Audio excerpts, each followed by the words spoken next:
much it for the chord progression of this song, Old Time Rock and Roll by Bob Seger. And I played it in the key of G. On the recording it's actually in the key of G flat. And probably what they did is tune the piano down, because blues is never played in 6 flats like that, or an F sharp. So I put it in just the key of G because it's a lot easier to play, and I think they probably just tuned the piano down, and the guy played it in G, or whoever played it. So I wrote it in G. If you want to play it in the original key, then either tune down your piano, or you can, on your keyboard, you could just transpose it down a half step. Make everything a flat, down a half step, and then you'll have it. But anyway, let's start with G octave on the left hand. Way down here, here's middle C, so we're down pretty low. Right hand I'm going to put up here above middle C, and we're just going to play, you know, octaves in the same note here on the right hand. G, G, G, G, G, F, E, D. 1, 2, 3, 4. Then you repeat and go back again. But there's a whole measure of rest there. So 1, 2, 3, 4. Just take those old records off the shelf. I'm not going to attempt to sing like Bob Seger. So we have here kind of a bluesy thing. And I'm going to show you the easiest way to put right hand, left hand together, and then I'll show you how you can do it, you know, a little more embellished. But let's start with the easy way. We're going to have essentially a G chord, G, B, D, but to make it bluesy, we're going to put an A sharp in there right before the B, and we're going to flip that A sharp to a B, like that. So what's happening is actually I'm playing them all at the same time, all 4 notes, and then I'm letting off of the A sharp. But this is the way it would be written in music. So you play them all together and then let off of that pointer finger, like that, and you get that blues sound. And then we have G, C, E. Now what I did is we're going to go back and forth between these 2 chords a total of 8 times. 1, 2, 3, 4, 5, 6, 7, 8. Let me do it again. 1, 2, 3, 4, 5, 6, 7, 8. And then we're going to have left hand G here, G octave. And the simplest thing is just play the G octave every time you have this chord. That's the simplest way, just to get started.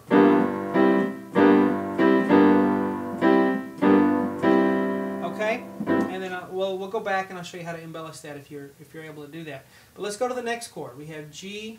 It's actually a C chord. Okay? G, C, E, but we're going to throw a D sharp in there. And again, I'm actually playing all 4 notes at once and then letting off of the D sharp. And then I'm going to go to A, C, F. Okay? And I'm going to do that one 8 times, the same rhythm I did over here. 1.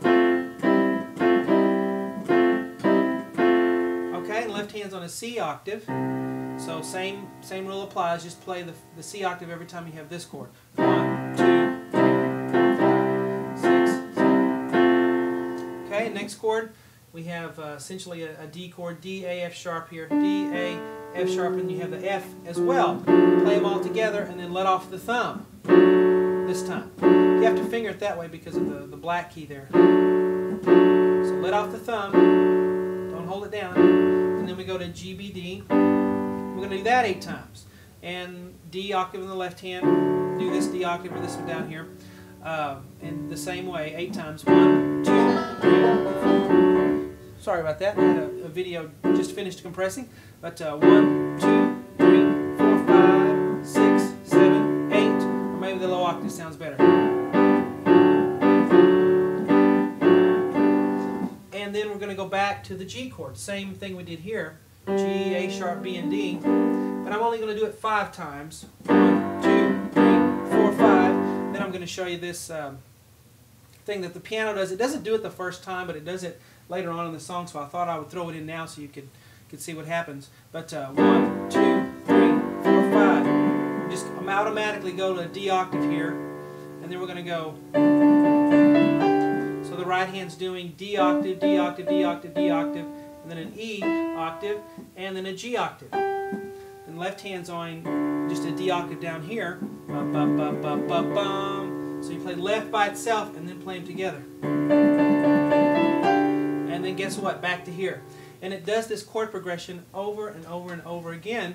I think there's a saxophone solo and some other things. And the piano doesn't really have a solo. It plays, you know, things here and there I hear, but mainly it's this chord progression going all the way through. Now let's go back and see how you can embellish a little bit using the left hand instead of just going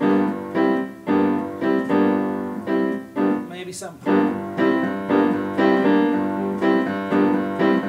Okay, so when you're playing your left hand octave, you don't always have to play both notes. You can play just your thumb sometimes. And the rhythm that you do is really up to you, as long as you fill up the counts. So it really doesn't matter what rhythm you do, as long as it works out with the beats. Okay, let me do that slow. You can really watch this here.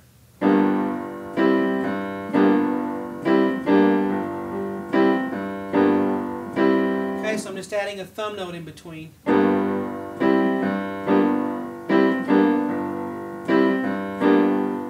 And don't try to copy me exactly, you know, unless you want to, but because I'll play it different every time I do it, and so will anybody else who improvises. So just get in there and then the same thing on the next chord. So I'm kind of going back forth. As long as your last 8 counts. 1, 2, 3, 4, 5, 6, 7, 8.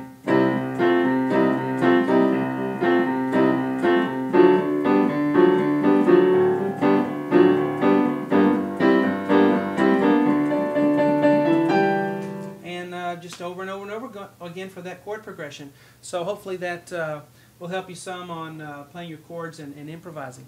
Hope you enjoy it.